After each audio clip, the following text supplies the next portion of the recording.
Dacia Spring est équipé d'un limiteur de vitesse qui vous permet de définir une vitesse de roulage maximum à ne pas dépasser.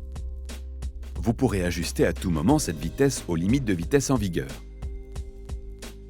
Pour allumer ou éteindre cette fonction, appuyez sur ce bouton situé devant la commande de boîte de vitesse. L'indicateur s'allume sur le tableau de bord. Le limiteur est en service, il vous reste à définir une vitesse. Ensuite, grâce à ces commandes au volant, vous contrôlez le limiteur de vitesse sans quitter la route des yeux. Vous définissez une vitesse maximum avec ce bouton. Une pression active le limiteur et mémorise la vitesse à laquelle vous roulez. Chaque pression supplémentaire permet d'incrémenter la vitesse. Un appui long la modifie par pas de 10 km/h. La vitesse limitée s'affiche au tableau de bord. A l'inverse, chaque pression sur ce bouton diminue la vitesse limitée. La vitesse limitée minimum est de 30 km/h.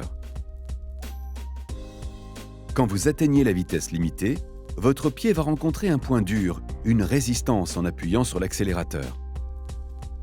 Si pour des raisons de sécurité, un dépassement par exemple, vous devez dépasser la vitesse du limiteur, effectuez un appui franc et prolongez sur la pédale d'accélérateur au-delà du point dur, ce qui désactive automatiquement et temporairement le limiteur de vitesse. Votre véhicule peut alors dépasser la vitesse que vous aviez sélectionnée. Celle-ci clignote en rouge au tableau de bord. Pour revenir à la vitesse limitée, décélérez. Dès que vous aurez de nouveau atteint la vitesse limitée, l'affichage reviendra à la normale et le limiteur reprendra son rôle. Ce bouton permet la mise en veille du limiteur. La vitesse limitée reste mémorisée et affichée au tableau de bord.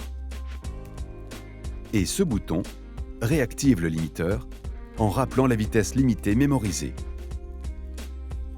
En forte descente, le système ne peut pas limiter la vitesse.